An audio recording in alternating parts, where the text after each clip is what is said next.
perfect, you don't make mistakes. I am loved by you the way I'm made. You made me on purpose, and I am not broken. You remind me of the truth that you have spoken over me. I am yours, I'm enough, that I am loved deeper than the sea. You made me to be. You made me on purpose, and I am not broken. You remind me of the truth that you have spoken over me. I'm enough, that I am loved deeper than the sea. You made me to be gloriously free. Gloriously free. Yeah. Gloriously free. Free. Gloriously free.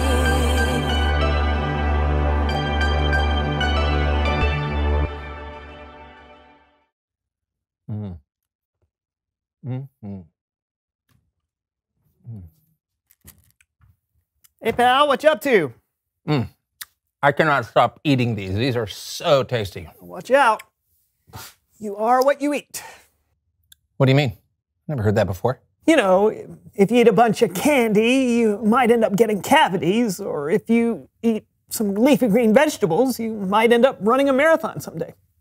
Luckily, I don't run. Me either. Ah.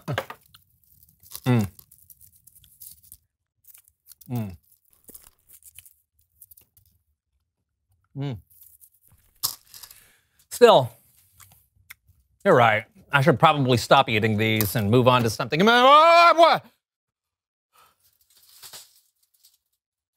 What?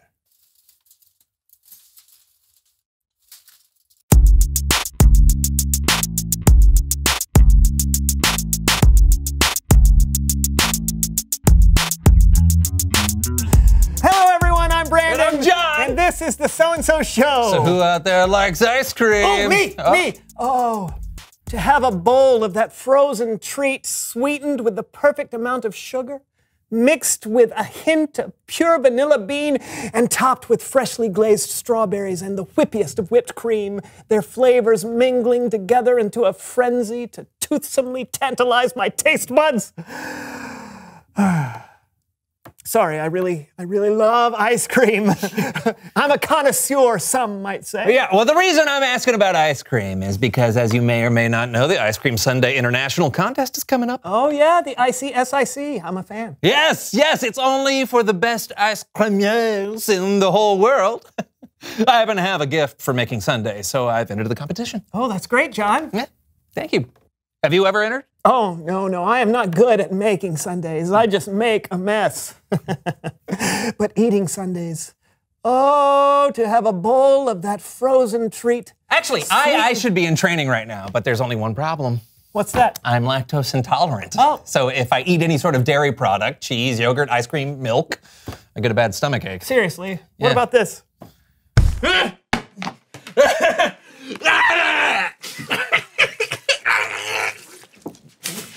So good. It's so good. That's when it all started. Anyway, I can't eat the ice cream sundaes I make, so how am I supposed to know if they're any good? Why don't you try using dairy-free ice cream? That's like asking Pablo Picasso to paint with a celery stalk instead of a paintbrush. No, these hands were made to mold cold milk. We don't question the gifts we were given. Say, I've got an idea. You have a gift for making sundaes, right? And I have a gift for eating ice cream sundaes. What if we wear each other's shoes? Work together. What if we work together? Yeah, you mean I make the sundaes and you eat them and tell me how good they are. Yeah. Wow, yeah, I love this idea. It's time to play Helping Hands.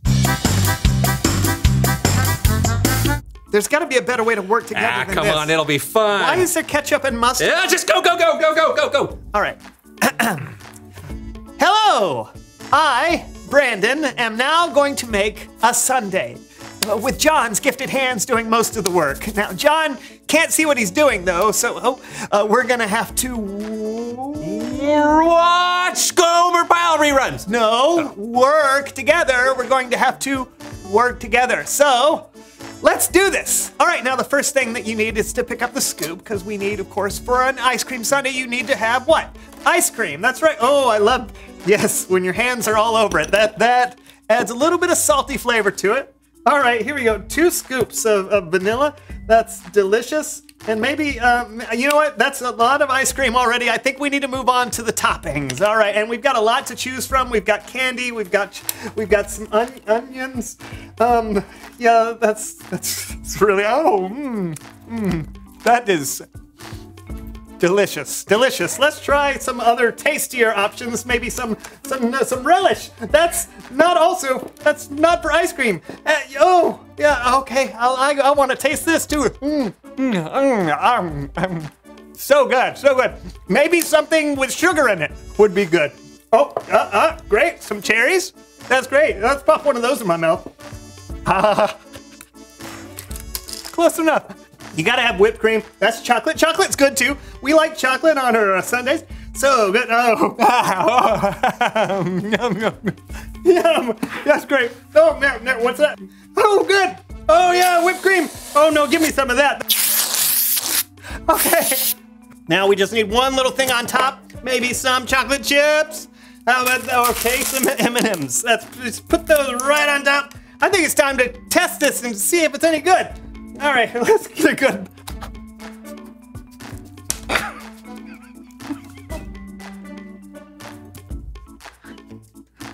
So good. So good.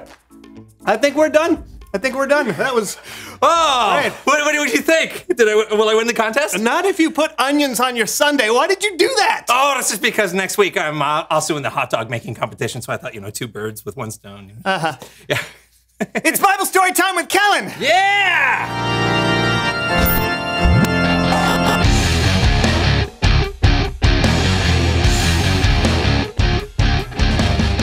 Hey guys. Hey, Kellen.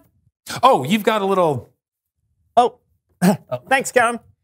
Yeah, what's the story today? Well, we're talking about our individuality and the special gifts we bring to the table just by being ourselves.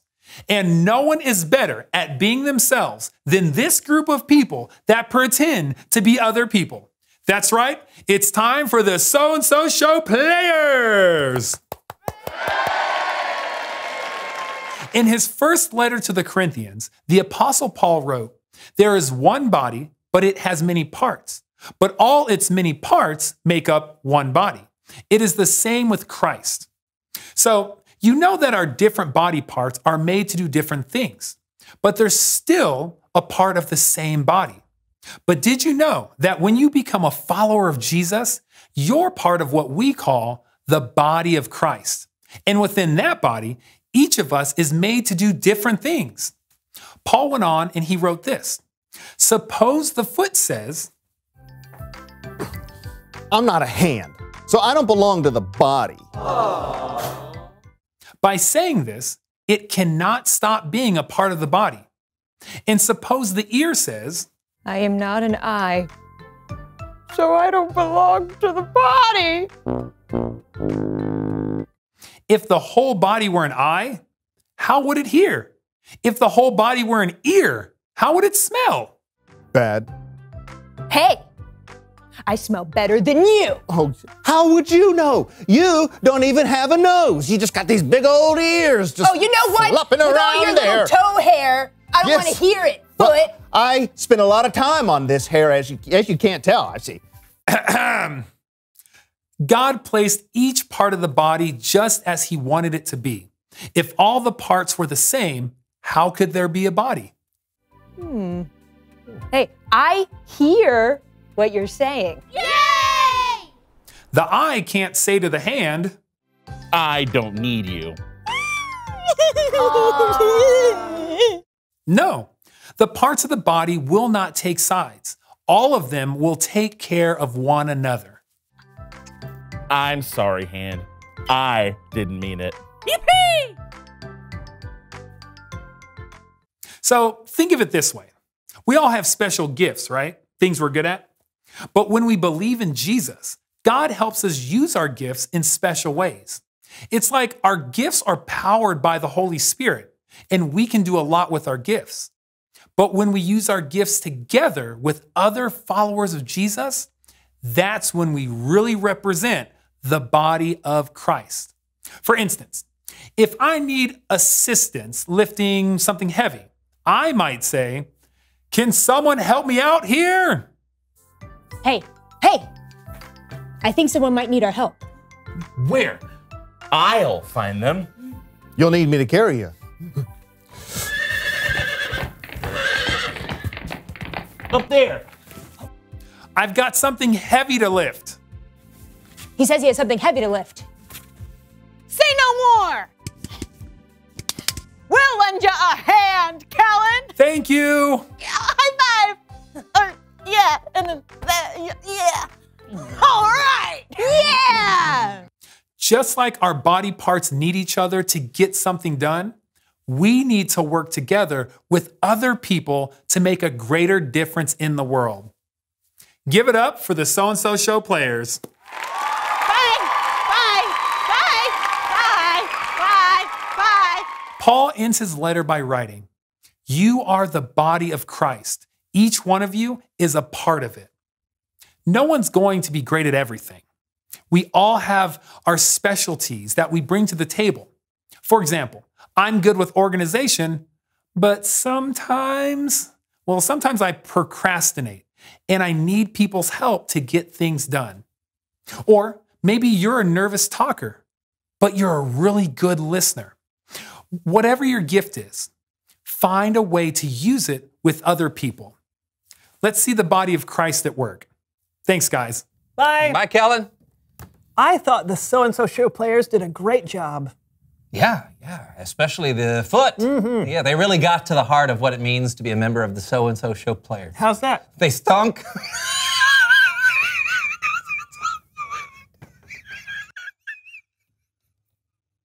You feel better? Honestly, no, the joy was fleeting.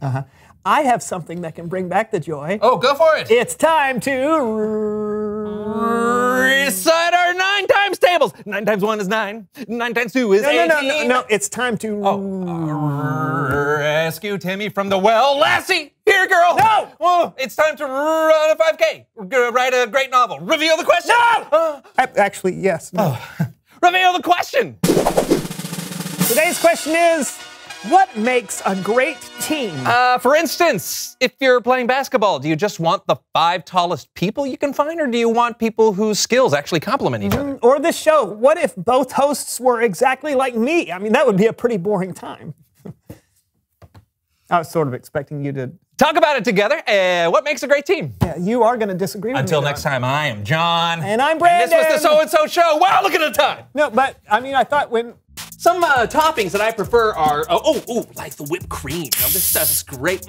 I love it. Oh, yeah, now it's coming. Yeah, look at that.